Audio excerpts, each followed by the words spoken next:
Bienvenue à la table du Seigneur. Yeah! À la table du Seigneur, vous êtes toujours les bienvenus. Chez le frère Christian, il y aura toujours de la nourriture en abondance et vous repartirez bien repus. Donc, Loïs, tu voulais lire Éphésiens 2, le verset 6. Mais lis un peu fort, hein? Lis fort. Il nous a ressuscités ensemble. Et nous a fait asseoir ensemble dans les lieux célestes afin de nous dans les cieux, à venir en nouvelle de sa grâce par sa bonté envers nous pour Jésus-Christ. Amen. Non, tu peux t'arrêter là. Ah, c'est 6? Oui, donc tu as lu 6 à 7, c'est bon. Donc, bien aimé, vous avez suivi, hein? Notamment le verset 6. Donc, il nous a ressuscités ensemble. Qui ça? Dieu. Bon, bien évidemment, ça aurait été beaucoup plus, comment dire, plus approprié pour lire à partir du début, pour avoir le contexte. Parce que quand tu lis ici, il nous a ressuscités ensemble. Bon, pour celui qui est habitué à lire la Bible, bien évidemment, on comprend tout de suite qu'on parle de Dieu. Mais peut-être que pour faire justice à ce passage, on va commencer un peu plus haut. Je vais commencer à partir du premier verset. Vous étiez morts par vos offenses. Donc ça, c'est l'apôtre Paul qui s'adresse aux chrétiens qui étaient à Éphèse. Éphèse, c'est une ville qui existe encore jusqu'à aujourd'hui, dans l'actuelle Turquie. Donc, c'était des bien-aimés turcs, des non-juifs. Il leur écrivait une lettre, leur disant, vous étiez morts par vos offenses et par vos péchés. C'était notre condition à nous aussi, dans lesquels nous marchions autrefois, dans lesquels vous marchiez autrefois, selon le train de ce monde, selon le prince de la puissance de l'air. Vous avez remarqué ici, bien aimé, le verset 2 ici, on parle de qui ici? Le prince de la puissance de l'air. C'est qui ça, le prince de la puissance de l'air? C'est qui? Le prince de la puissance de l'air, c'est qui? Satan. Vous voyez? Donc, Satan, c'est le prince de la puissance de l'air. C'est lui le chef dans son domaine de ténèbres. Mais bien aimé, n'oubliez pas, je vous ai dit que nous allons parler aujourd'hui de la plus comment dire, de la plus haute autorité ou du plus haut grade. Oui, le plus haut grade spirituel, la plus haute position dans le monde de l'esprit. Et ici, nous voyons que Satan, c'est un prince. Dans le monde des ténèbres, c'est lui qui règne là-bas. Et alors, qu'est-ce qu'il fait? Il conduit les gens à se rebeller contre Dieu. Oui. Et il met les moyens en œuvre pour s'opposer au plan de Dieu, pour contrecarrer les plans de Dieu. Regardez. Donc, c'est le prince de l'air. C'est un esprit qui fait quoi? Qui agit maintenant dans les fils de la rébellion. Vous voyez? Ça veut dire quoi? Ça veut dire qu'il y a des gens qui se rebellent. Ils sont rebelles à la parole. Et ils pensent que c'est seulement à cause d'eux-mêmes. Ils disent, oh non, moi je n'ai aucun maître. Et comme ils disent eux-mêmes, ni Dieu ni maître. Je suis comme ça. Moi je m'oppose. Je ne veux pas de cela. Ils ne savent pas que l'attitude qu'ils ont, la position qu'ils ont, c'est inspiré par le prince de la puissance de l'air, l'esprit de rébellion. Qui le premier s'est rébellé contre Dieu? C'est qui le premier qui s'est rébellé contre Dieu? C'est Satan. C'est lui le rebelle. C'est lui qui se rébelle à tout ce que Dieu fait. C'est lui. Vous voyez? Maintenant, les hommes, comme ils ne sont pas conscients du monde spirituel, ils pensent que c'est eux-mêmes. Oh, moi, non, moi, à cause de mes diplômes, parce que moi j'ai étudié, je sais expliquer les choses. Vous ne pouvez, personne ne pourra me tromper. Oh. Mais Satan, il est en train de te tromper tout le temps. Et tu ne le vois pas. Vous voyez? Alors, l'apôtre Paul dit, nous tous aussi. Ça, c'est le verset 3. Pourquoi il dit nous tous aussi? C'est parce que lui-même, Paul, était dans le même cas. Vous voyez? Mais lui, c'était un homme religieux. Un homme religieux. Et il pensait qu'il servait Dieu. Maintenant, qu'est-ce qui montre qu'il était conduit par l'esprit de rébellion? Le prince de l'air. C'est parce qu'il s'opposait au plan de Dieu. Il attaquait les chrétiens. Il les mettait en prison. Et il les poussait à blasphémer contre Jésus. Vous voyez?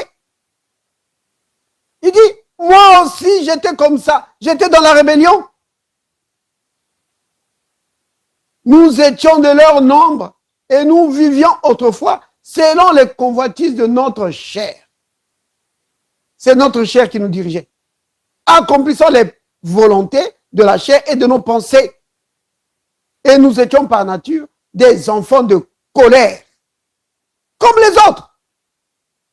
Donc, religieux ou pas, quand tu te poses à Dieu, tu es un enfant de la colère, destiné à subir la colère de Dieu. Mais Dieu qui est riche en miséricorde, alléluia, vous entendez ça? Dieu est riche en miséricorde. Il est riche en miséricorde.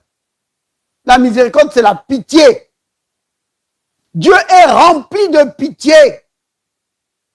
Oh, bien-aimé, il n'est pas seulement riche, comment dire, en argent, en or, en diamant, parce que Dieu, tout lui appartient. Hein? Mais il est riche en miséricorde. Riche en miséricorde. Il est plein de ça. Plein. Et à cause du grand amour dont il nous a aimés, nous qui étions morts par nos offenses, vous voyez, on était morts, séparés de Dieu, parce que c'est ce que ça veut dire. Mort, ça veut dire séparé de Dieu. Oui.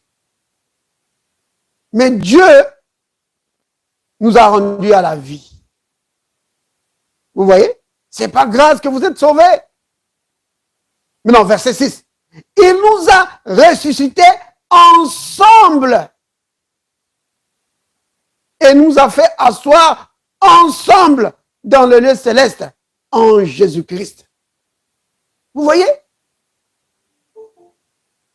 Dieu nous a ressuscités ensemble et nous a fait asseoir ensemble. Ensemble avec qui?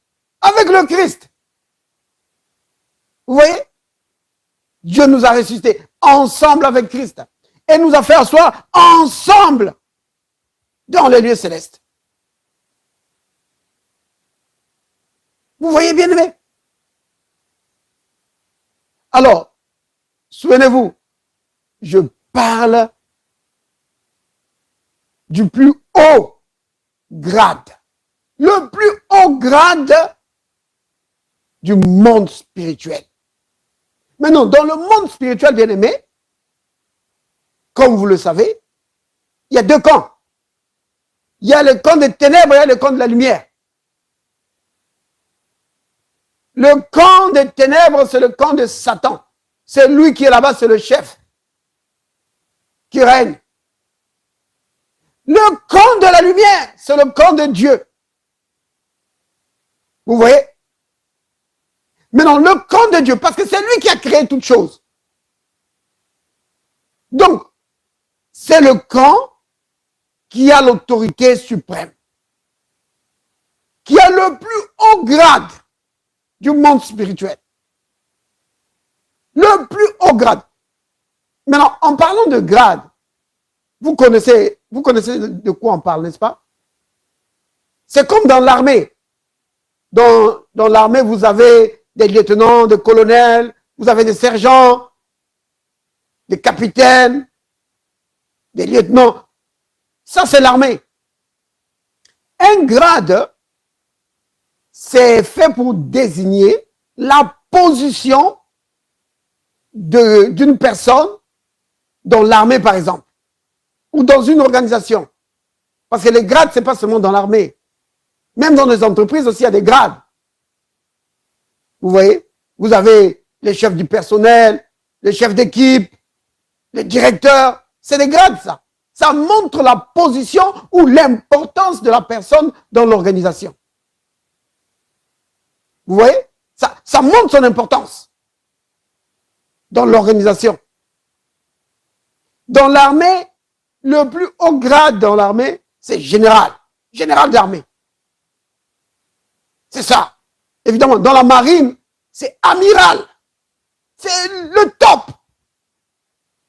C'est vraiment le plus haut. Maintenant, quand tu viens dans le domaine de l'esprit, il y a aussi des grades. Oui. Dans la Bible, vous allez voir, on parle ici, vous avez vu que Satan ici, dans Éphésiens qu'on a lu tout à l'heure, on a parlé de prince, de la puissance de l'air. Vous allez entendre, parfois on va parler des autorités. Si par exemple, prenons par exemple Romains chapitre 8. Si vous prenez dans Romains, au chapitre 8, on va commencer à partir du verset 37. Là, vous allez voir qu'on parle des autorités, des puissances. Donc, Romains 8,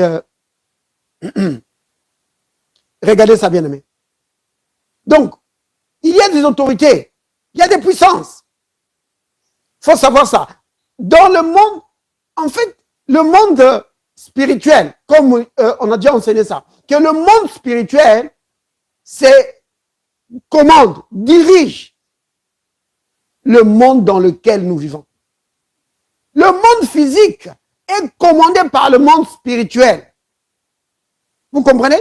Maintenant, ça dépend à quelle puissance tu appartiens. Oh. Maintenant, quand je dis ça, je vais revenir là-dessus. Hein.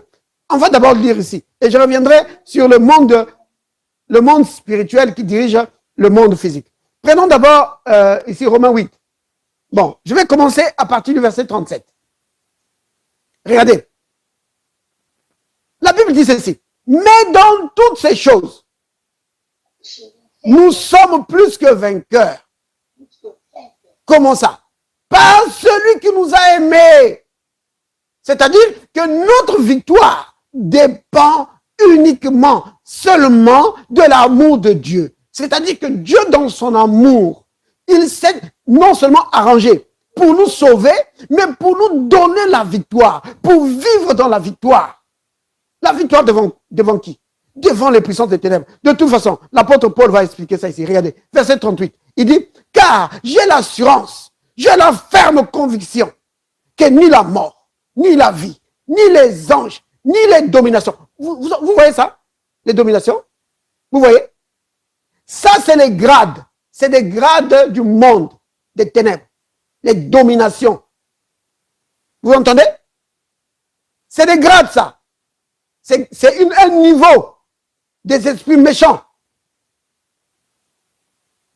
Ni les dominations, ni les choses présentes, ni les choses à venir, ni les puissances. Vous voyez? Les puissances ici. De quelles puissances on parle ici? Des puissances des ténèbres. ni la hauteur, ni la profondeur, ni aucune créature. Vous entendez ça, bien-aimé? Ni aucune créature, ouais, ne pourra nous séparer de l'amour de Dieu manifesté en Jésus-Christ, notre Seigneur. Vous voyez? Donc, devant tout ce qu'il a cité là, nous sommes plus que vainqueurs. À cause de l'amour de Dieu pour nous. Vous comprenez, bien aimé? C'est pourquoi un enfant de Dieu, tu ne peux pas aller chercher refuge dans le fétiche, aller chercher refuge chez les magiciens. Non! Parce que eux, ils sont bas. Nous sommes plus que vainqueurs devant toutes ces puissances-là. Donc, j'ai dit qu'on parle du plus haut grade du monde spirituel. Le plus haut grade, la plus haute autorité, c'est l'autorité de Jésus-Christ. Vous comprenez bien, aimé? Souvenez-vous, comme je l'ai dit tout à l'heure, que le monde spirituel contrôle, dirige le monde physique. Que tu sois chrétien ou pas, tu es contrôlé, tu es dirigé par le monde spirituel. Maintenant, ça dépend quelle puissance domine ta vie. Si c'est la puissance de Dieu qui domine ta vie, alors tu es conduit par le Saint-Esprit. Mais si c'est la puissance de Satan, alors c'est Satan qui te conduit, qui te dirige. Peu importe qu'il soit président, qu'il soit chef d'entreprise, peu importe. Regardez ce passage dans 1 Jean. 1 Jean 5.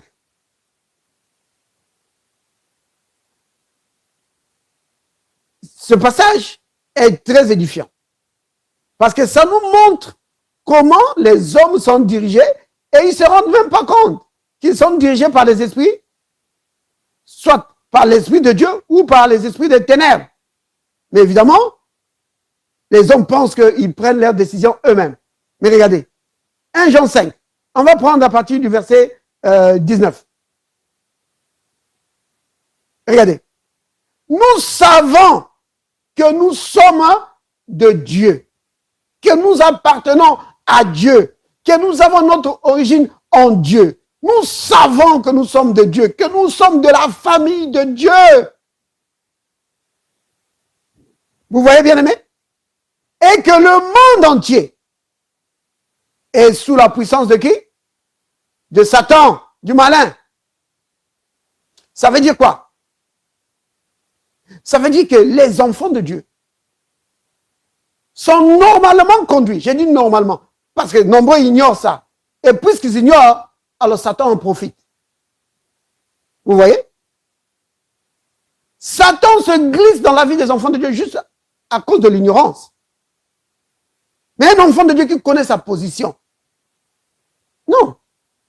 Normalement, tu dois profiter du Saint-Esprit que Dieu t'a donné, qui habite en toi et qui a été envoyé pour te conduire. Vous voyez?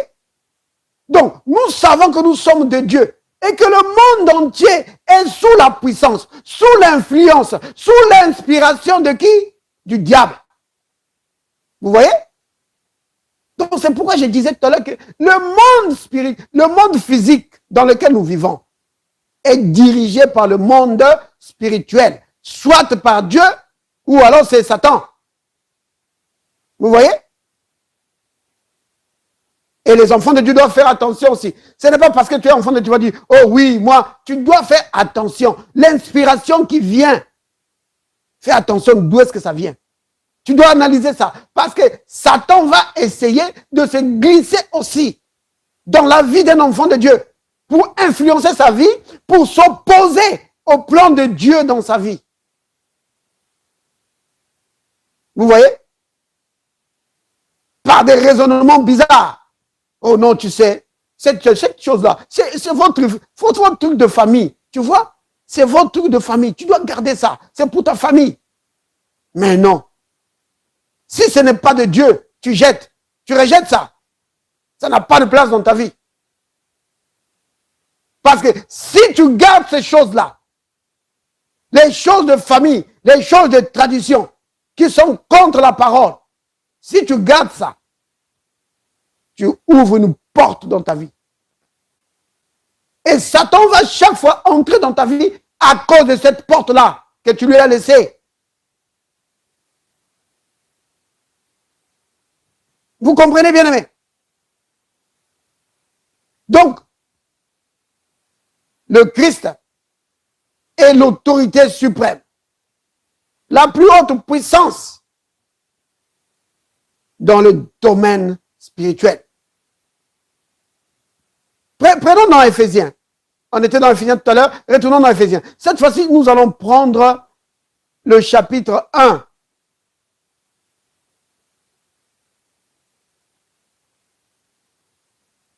Au chapitre 1 d'Éphésiens, l'apôtre Paul dit ceci. Donc, ici, l'apôtre Paul, comme je l'ai dit tout à l'heure, il écrivait aux chrétiens d'Éphèse. Il priait pour eux. Et après, il leur envoyait une lettre. Leur disant qu'il était en train de prier pour eux, pour que Dieu les aide à comprendre l'évangile. Parce qu'avant, vous savez, à Éphèse, c'était des idolâtres. Ils adoraient une déesse qui s'appelait Diane. Maintenant, ils sont venus au Seigneur Jésus-Christ. Alors, ils devaient comprendre qui ils étaient en Christ. Que quand ils avaient cru en Christ, maintenant, ils étaient en connexion avec le Dieu vivant. Et qui devaient grandir là-dedans dans la connaissance du Christ. Alors, il leur dit ceci. Il leur dit que je prie pour que Dieu, par son esprit de sagesse et de révélation, illumine les yeux de votre cœur.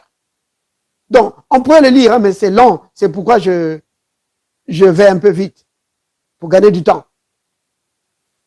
Donc, maintenant, il leur dit ceci. Ou peut-être je vais seulement le lire. C'est beaucoup plus facile. Verset 16. Il dit, je ne cesse de rendre grâce pour vous. Faisons mention de vous dans mes prières. Afin que le Dieu de notre Seigneur Jésus-Christ, le Père de gloire, vous donne un esprit de sagesse et de révélation dans sa connaissance. Ça, c'est une prière, bien-aimée, que tu peux faire pour toi-même aussi. Demandons au Seigneur, Père, qu'est ton esprit de sagesse et de révélation au travail puissamment en moi. Pour illuminer les yeux de mon cœur. Ça, c'est le verset 17. Qu'il illumine les yeux de votre cœur pour que vous sachiez quelle est l'espérance qui s'attache à son appel. Quand tu viens au Seigneur, à quel genre de vie t'attends-tu? Est-ce que tu dois t'attendre à une vie de misère? Quel genre de vie doit vivre un enfant de Dieu?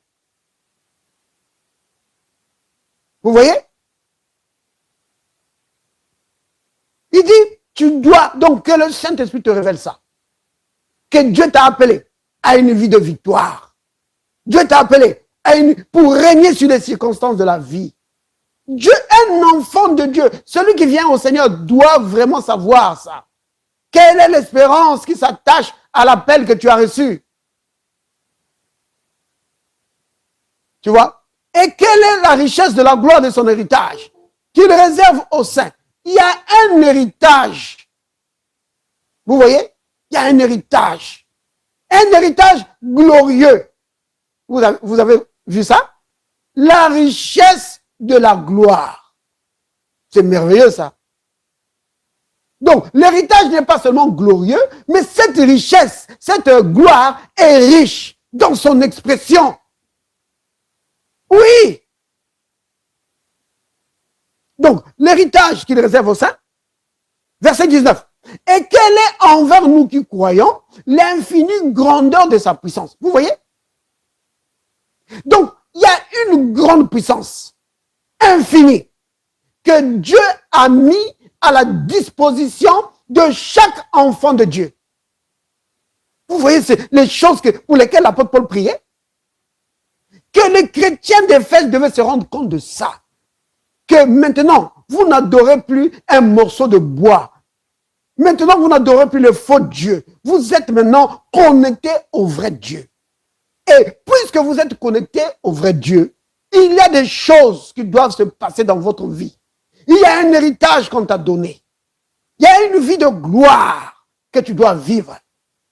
Quand tu acceptes le Christ, tu entres dans une vie de gloire, une vie de puissance, une vie surnaturelle. Et que le Saint-Esprit puisse éclairer les yeux de ton cœur pour que tu réalises ça. Vous voyez? Bien-aimés, la raison pour laquelle les enfants de Dieu sont souvent dans la défaite, c'est justement à cause de ces points ici. C'est parce qu'ils n'ont pas été éclairés sur ces points ici. Une fois que tu es éclairé sur ces points, bien-aimé, tu vis dans la victoire. Oh oui, parce que tu réalises qui tu es et tu réalises ce que tu possèdes. Tu réalises ton autorité sur les puissances des ténèbres. Tu réalises tout ça. Vous voyez? Donc il dit, l'apôtre Paul dit que Dieu a mis à votre disposition, bien-aimé, Dieu a mis à votre disposition une grande puissance. Maintenant, il leur dit, si vous vous demandez à quoi ressemble cette puissance, sachez que cette puissance qu'il a mis à la disposition de chaque enfant de Dieu, c'est la même puissance qui a ressuscité Jésus d'entre les morts. Autrement dit, Dieu a mis à la disposition de chaque enfant de Dieu la puissance de résurrection. La puissance qui change les choses. Là où il y a la vie, là où il y avait la mort, il amène la vie. Oui, là où il y avait l'échec, il amène la victoire. Là où il y avait la maladie, il amène la bonne santé. Il vient briser les puissances des ténèbres. Il vient déraciner tout ce que Satan a planté. Oui, c'est cela. Alors il leur dit que cette puissance, ça c'est le verset 20, il dit, cette puissance, Dieu l'a déployée en Christ, en le ressuscitant des morts et en le faisant asseoir à sa droite dans le lieu céleste. Vous entendez ça? Dieu a déployé une puissance incroyable pour sortir Christ de la mort. Et non seulement il a sorti de la mort, il l'a fait asseoir maintenant à sa droite. C'est-à-dire, Christ a maintenant autorité. À la droite de Dieu, ce n'est pas une position géographique. Ça veut dire une position d'autorité. Le Christ ressuscité a maintenant autorité sur tout. Vous comprenez, bien aimé? Vous vous demandez, regardez, on va garder Éphésiens 2, on est au verset 20. Gardez ce passage. Prenons faisons un petit voyage dans le Nouveau Testament. Prenons Matthieu. Prenons Matthieu chapitre 28. Donc, là c'est le Christ ressuscité qui vient vers ses disciples et qui vient leur parler. Vous voyez, maintenant écoutez ces paroles du Christ. Comment c'est qu'il va dire? Donc, on va prendre le verset, on va pas prendre le verset 20, on va prendre, regardez, verset 18. Jésus, désolé, il y a quelqu'un qui parlait? Jésus s'étant approché, pardon? Matthieu chapitre 28, j'ai dit. 28. Matthieu 28. Sœur Julie. Matthieu 28. Verset 18. Oui. Donc c'est le Christ qui apparaît à ses disciples. Donc le Christ ressuscité. Hein? Donc après sa résurrection, il apparaît à ses disciples. Alors voici ce qu'il leur dit. Jésus s'étant approché, leur parla ainsi. Tout pouvoir, vous entendez? Tout pouvoir m'a été donné dans le ciel et sur la terre. Vous entendez? Tout pouvoir a été donné au Christ.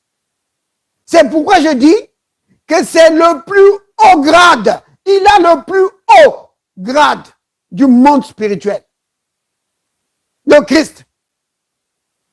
Le plus haut grade spirituel. Si c'était dans l'armée, on dirait le général d'armée. Si c'était dans la marine, on dirait c'est l'amiral Jésus-Christ. Vous voyez? C'est le boss. C'est la plus haute autorité. Vous comprenez, bien aimé? Donc, j'ai pris ce passage, donc, Matthieu 28, verset 18, pour montrer ce qu'on était en train de lire dans Éphésiens. Éphésiens, chapitre 1. Maintenant, on peut retourner maintenant dans Éphésiens, chapitre 1, verset 20. Donc, l'apôtre Paul écrit aux chrétiens d'Éphèse, il leur dit que Dieu a déployé la même puissance en ressuscitant le Christ de la mort et en le faisant asseoir à sa droite. Maintenant, vous avez compris, à sa droite, c'est quoi? C'est-à-dire que Dieu a donné à Christ toute autorité, autorité sur toute chose. Il lui a donné le plus haut grade spirituel. Vous voyez? Oui. Comment ça? Ben, il est au-dessus de toute domination. Domination, ici, vous vous souvenez? On a lu ça dans Romains. C'est les puissances des ténèbres. Il est au-dessus de toute autorité. C'est les puissances, c'est des grades, ça. Vous comprenez? Domination, autorité, c'est des grades. C'est des niveaux des puissances des ténèbres. Et le Christ, il est au-dessus de tout ça. Il est au-dessus de domination. Il est au-dessus de toutes autorités. Il est au-dessus de toute puissance. Il est au-dessus de toute dignité. De tout nom. Peu importe comment on l'appelle. Vous comprenez? On peut l'appeler grand maître, comme les gens qui sont dans la franc-maçonnerie ou dans la maïkarie ou je ne sais pas dans quelle organisation. Peu importe le titre qu'ils peuvent prendre. Le Christ est au-dessus de tout ça. Vous comprenez? Parce que les gens, ils pensent qu'ils rentrent dans une organisation là, ils pensent qu'ils deviennent quelque chose. Et ils essaient de s'opposer aux choses de Dieu. Mais le Christ, c'est la plus haute autorité. Et parfois, les gens le craignent. Ils disent, attention, c'est le plus grand féticheur, c'est le plus grand magicien. Même si c'est le plus grand magicien, le Christ est au-dessus de tout ça. Vous comprenez?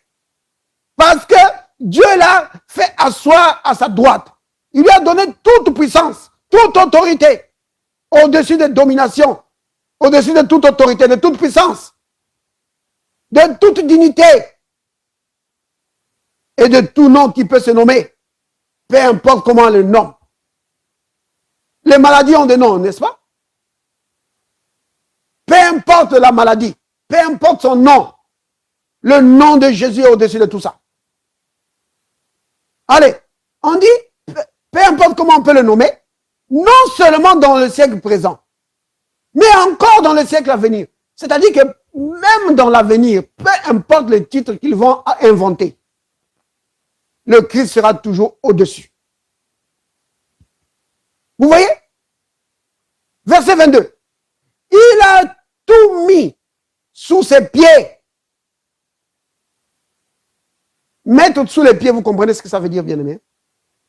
Ça veut dire qu'il domine sur tout.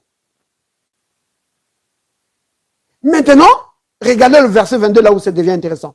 On dit que Dieu a donné Christ comme chef suprême de l'Église. Verset 23. Et l'Église qui est son corps. L'Église est le corps de Christ. C'est-à-dire que Christ, il est la tête. Parce que chef suprême, c'est ça. On peut dire qu'il est la tête de l'Église. Vous voyez? Mais dans l'Église, c'est le corps. Lui, c'est la tête. Maintenant, bien aimé, quand nous parlons d'un général, est-ce que c'est seulement la tête qui est générale?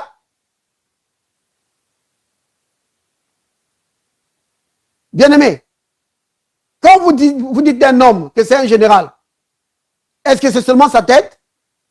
Non, c'est tout le corps. C'est tout le corps, n'est-ce pas? Ouais. Donc, ça veut dire quoi?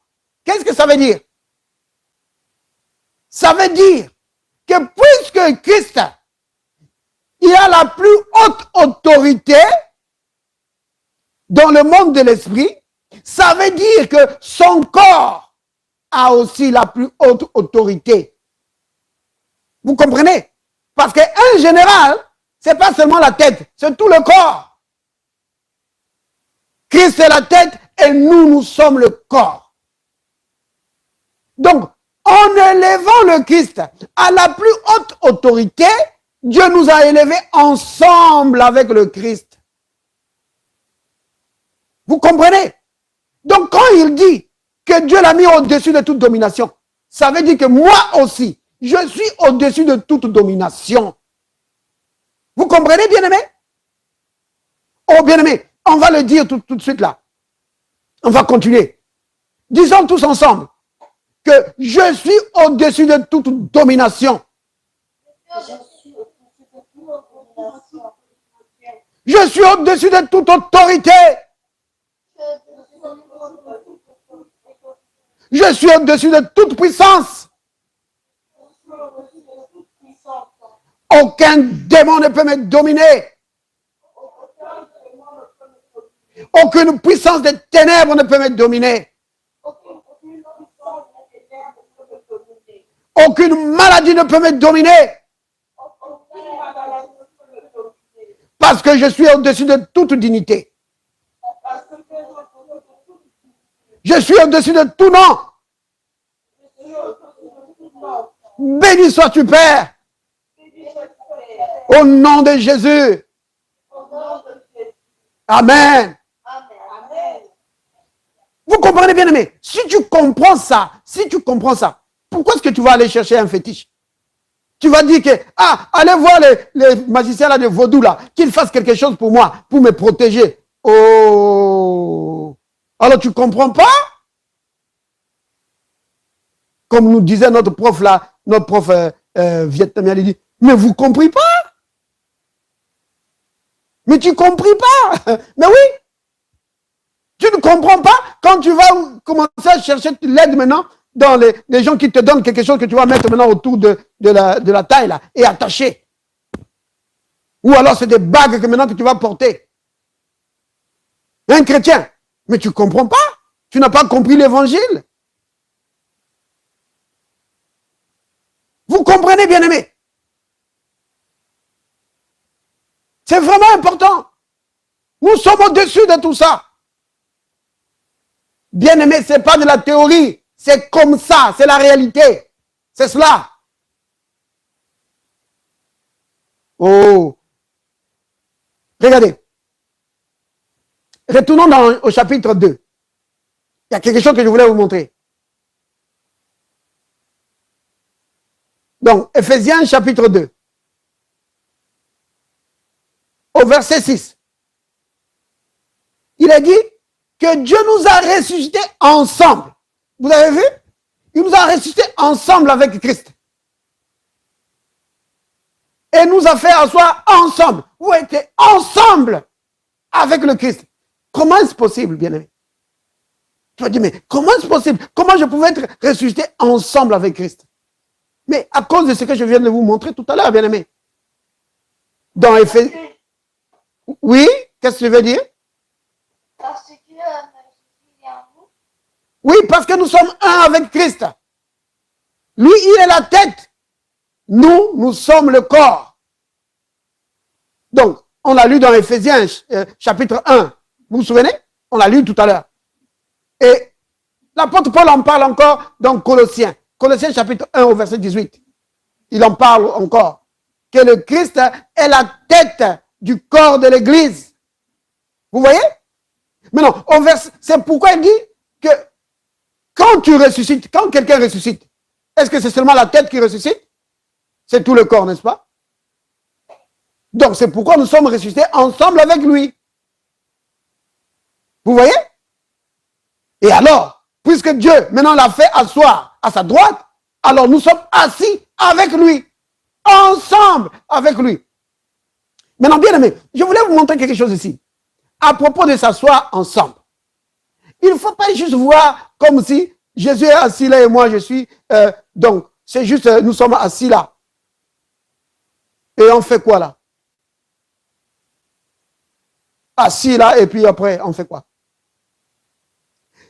Le sens de cette expression ici, être assis ensemble avec Christ, hein, ça veut dire que nous siégeons ensemble avec Christ. Vous comprenez? Donc, nous siégeons ensemble.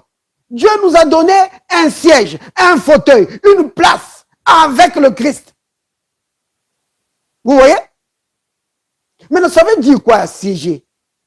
Siéger, c'est comme, comment dire, à l'Assemblée. C'est comme au Sénat. Vous voyez?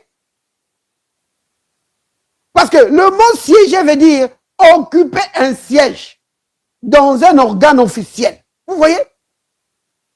Tu as une position dans un organe officiel. Et là, il s'agit ici du ciel.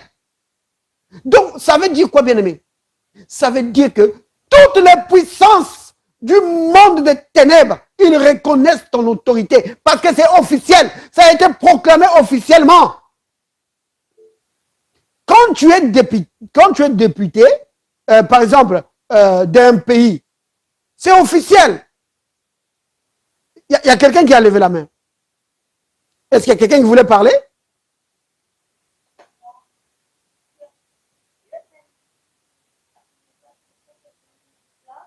Non. Ça, c'est pour les chrétiens. C'est pour ceux qui sont liés avec le Christ. Vous comprenez? Ceux qui ne sont pas chrétiens, ils ont une place, mais dans le monde des ténèbres. Vous voyez? Qu'ils le sachent ou pas. On l'a lu tout à l'heure, n'est-ce pas? Dans 1 Jean 5, verset 19. Que nous sommes de Dieu et que le monde entier, c'est-à-dire ceux qui ne sont pas de Dieu, ils sont sous la domination du diable. Vous comprenez? Mais nous, par notre union avec le Christ, nous occupons le plus grand, donc la plus haute autorité, le grade le plus haut du monde spirituel. Nous occupons le grade le plus haut du monde spirituel. Vous comprenez? Oh, c'est merveilleux, bien-aimé. Nous occupons le grade le plus haut. Et alors, ici, donc, merci d'avoir mis le passage de 1 Jean 5, verset 19. Donc, nous savons que nous sommes de Dieu et que le monde entier est sous la puissance du malin, du diable. Vous voyez? Donc, nous savons que nous sommes de la plus haute autorité. Tu dois le savoir, bien-aimé. Il faut que tu le saches. Que tu es de Dieu. Que tu es de la plus haute autorité. Et que les autres puissances sont en bas. Toi, tu es au-dessus. Vous comprenez, bien-aimé? Alors, dans Ephésiens chapitre 2, verset 6, qu'on a lu tout à l'heure, la Bible dit que Dieu nous a fait asseoir ensemble. Vous comprenez? C'est-à-dire que Dieu nous fait siéger ensemble avec le Christ. Ça veut dire que nous avons la même autorité que le Christ. On a déjà dit ça tout à l'heure. Au-dessus des puissances, des autorités, des dominations. Oh, bien-aimé, vous comprenez pourquoi l'apôtre Paul dit que dans toutes ces choses, nous sommes plus que vainqueurs par celui qui nous a aimés. Vous comprenez? Parce que c'est à cause de son amour qu'il nous a élevés si haut pour occuper la plus haute autorité du monde spirituel, le plus haut grade du monde spirituel. C'est notre niveau, bien-aimé. Vous comprenez? Et puisque c'est officiel, souvenez-vous que siéger, celui qui siège, c'est quelqu'un qui occupe une place officielle dans un organisme officiel. Et là, il s'agit de l'organisme de Dieu. Dieu t'a donné une place officielle pour siéger ensemble avec le Christ, comme on siège au Parlement ou au Sénat. Donc, s'il s'agit d'un Sénat, par exemple, ça veut dire que toi, tu es sénateur à côté du Christ pour dominer, pour régner dans le monde spirituel. Donc, étant sur la terre ici, nous avons une place dans le domaine spirituel. Oh, bien-aimé, nous avons une place. J'aime donner l'exemple du prince Harry, qui est là aux États-Unis. Il est aux États-Unis, mais il a une place dans le royaume d'Angleterre. Il a une place. Je crois qu'il doit être 5e dans l'ordre de succession. C'est une place officielle. Personne ne peut contester ça. Personne. Partout où il va, tout le monde reconnaît que ça, c'est le 5e héritier dans l'ordre de succession. C'est lui. Il a une place officielle. Et en tant que tel, ça lui confère une certaine autorité. Ah oui, c'est comme ça, bien-aimé. Quand il arrive en Angleterre, il faut voir, il y a un cortège, un service de sécurité qui est là pour le conduire. Hein. C'est comme ça, il est reconnu. Bien-aimé, si tu appartiens à Christ, tu occupes le plus haut grade du monde spirituel. Et les puissances des ténèbres reconnaissent ça. Peut-être que toi-même, tu ne connais pas. Mais Satan, il est au courant de ça. Vous comprenez? Satan est au courant. Vous vous souvenez des fils de Séva? Les fils de Séva, c'est dans les livres des Actes. Je crois que c'est au chapitre 19. Le fils de Séva, ils étaient là. Ils voulaient chasser les démons par Jésus que Paul prêche. Mais ils ont été malmenés. Regardez, prenons Actes chapitre 19. Vous allez voir ça. Acte 19. Alors, c'est bon, un instant. Normalement, on pouvait lire au verset 14, mais un instant. On va remonter pour avoir le contexte. Prenons verset 13. Peut-être prenons le verset 12, parce que le verset 12 nous donne... Regardez, on dit ceci. Verset 11. Et Dieu faisait des miracles extraordinaires par les mains de Paul, au point qu'on appliquait sur les malades des linges ou des mouchoirs qui avaient touché son corps. Et les maladies les quittaient et les esprits malins sortaient. Vous voyez? C'est ce qui se faisait par Paul. Des miracles extraordinaires. Maintenant, verset 13.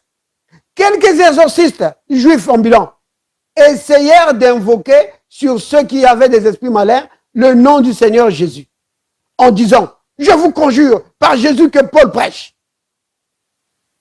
Verset 14. Ceux qui faisaient cela étaient 7 fils de Séva, juifs, l'un des principaux sacrificateurs. L'esprit malin leur répondit, je connais Jésus et je sais qui est Paul. Mais vous, qui êtes-vous? Vous voyez? L'esprit malin a dit, mais vous êtes qui là? Paul, je le connais. Jésus, je connais. Paul aussi, je connais. Mais vous, qui êtes-vous? Vous voyez? Donc, ici, nous parlons d'une position officielle. Quand tu deviens enfant de Dieu, tu as une position officielle dans le domaine spirituel. Vous comprenez? Tu as une position officielle. Les démons te connaissent. Ils te connaissent que tu es un enfant de Dieu et que tu as autorité sur eux. Ils connaissent ça. Vous comprenez? Mais maintenant, si tu vas encore maintenant aller chercher leur fétiche, Oh, mais tu es en train de tout embrouiller là. Parce qu'eux, ils connaissent que tu es leur chef. Parce que tu as la plus haute autorité. Tu as le plus haut grade. Tu es un général. Vous comprenez, bien-aimés? Alors, maintenant, ils ont dit, mais Paul en connaît? Vous voyez? Mais vous êtes qui? Et l'homme dans lequel était l'esprit malin, s'est lancé sur eux, s'est rendu maître de tous deux et les maltraita, de telle sorte qu'ils s'enfuirent de cette maison nus et blessés. Vous voyez? Ça a mal tourné. Ça a mal tourné parce que eux n'appartenaient pas à Christ. Donc, ils n'avaient aucune position officielle. Ils ne siégeaient pas ensemble avec le Christ. Mais bien aimé, quand tu as donné ta vie à Christ, c'est fini. Tu appartiens à Christ. Oui, tu fais partie du corps de Christ. Lui, il est la tête. Et vous êtes assis ensemble pour siéger. Oui. Donc, je disais tout à l'heure que siéger, bien aimé, ça veut dire occuper une place officielle. Donc, un siège dans un organe officiel. Par exemple, dans l'administration, dans l'armée, dans l'Assemblée, au Sénat. Vous voyez? Siéger, ça veut dire aussi présider. Ça veut dire commander. Oui, bien aimé, ça veut dire commander. Ceux qui siègent, par exemple, à l'Assemblée, c'est eux qui dirigent le pays. Parce que c'est eux qui décident des lois, des nouvelles lois du pays. Vous voyez? C'est les autorités du pays. Donc, quand tu sièges avec le Christ, tu es là pour présider, pour commander, pour conduire, pour diriger. Oui. Vous comprenez, bien aimé? C'est pourquoi tu peux dire, toi, esprit impur, au nom de Jésus, je te commande de quitter là. Tu quittes ce corps. Parce que tu es assis avec le Christ pour siéger, pour dominer, pour diriger, pour changer les choses, pour détruire les œuvres du diable. Oui. Oh, bien-aimé, vous comprenez? C'est capital. La plus haute autorité nous a été donnée. Le Christ a vaincu toutes les puissances là des ténèbres. Le Christ a vaincu toutes ces puissances. Oui. Il les a vaincus. Vous le savez, n'est-ce pas? Regardez, on va prendre dans Colossiens. Colossiens au chapitre 2. Vous allez voir, on en parle. La Bible en parle dans Colossiens 2. On va prendre Colossiens 2.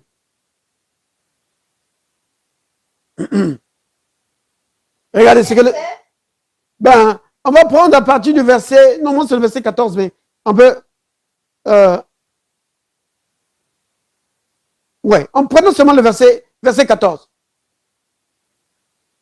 Verset 14 jusqu'à 15. Alors, il est écrit, il a effacé l'acte dont les ordonnances nous condamnaient et qui subsistait contre nous. Il l'a détruit en le clouant à la croix. Verset 15.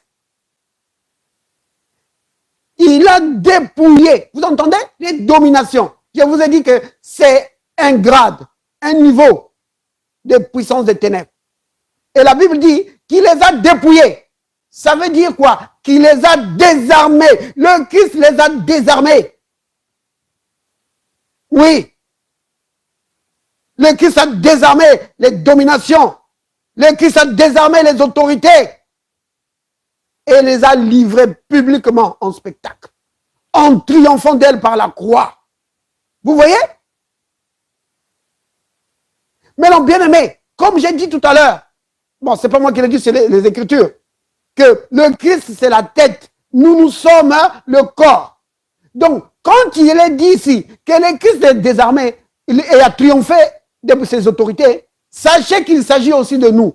Le triomphe du Christ, c'est notre triomphe. Donc, quand nous abordons ces puissances, il faut leur dire que vous êtes des puissances, vous êtes des dominations désarmées. Vous ne pouvez rien contre moi. Au nom de Jésus, je brise votre pouvoir et je vous chasse. Vous comprenez? C'est comme ça que tu dois traiter l'esprit qui vient tout le temps t'embêter. Même dans ton sommeil, il vient t'embêter. C'est comme ça que tu dois le traiter. Lui dit que toi, puissance des ténèbres, je brise ton pouvoir. Tu as été désarmé par le Christ. Et le triomphe du Christ est mon triomphe. Au nom de Jésus, je te chasse. Terminé. Ton règne de ma vie, c'est fini. Tu pars. Au nom de Jésus. Vous comprenez, bien-aimés? C'est vraiment important. Dieu nous a donné l'autorité suprême, le plus haut grade du monde spirituel. Vous comprenez pourquoi les Écritures disent que le Christ nous a donné autorité pour dominer, pour marcher sur les serpents, les scorpions. Là encore, bien aimé, c'est les puissances des ténèbres. Serpents, scorpions, c'est des puissances des ténèbres. Mais nous devons marcher dessus. C'est-à-dire nous avons autorité sur eux. Vous comprenez, bien aimé? Même le plus grand sorcier de ton quartier là, ou de ta famille, ne le crains pas. C'est un serpent scorpion. Marche dessus, dans le nom de Jésus. Il ne peut rien te faire. Pour lui, la seule façon pour lui de dominer sur toi, c'est quand tu es ignorant, quand tu ne sais pas qui tu es. Alors là, il va dominer sur toi. Vous comprenez? Mais dès l'instant où tu réalises qui tu es, utilise le nom de Jésus et domine sur lui. Chasse-le, brise son pouvoir sur ta vie.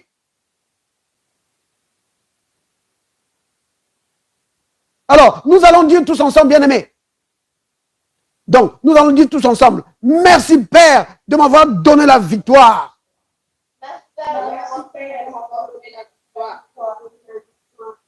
Merci de m'avoir donné la plus haute puissance.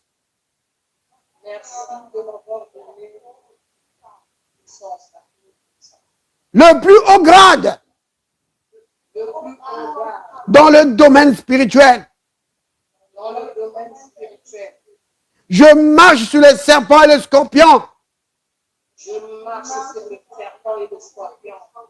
Et rien ne peut me nuire. Béni sois-tu, Père. Au nom de Jésus. Amen. Soyez bénis, bien-aimés. On va s'arrêter là et on va passer aux requêtes.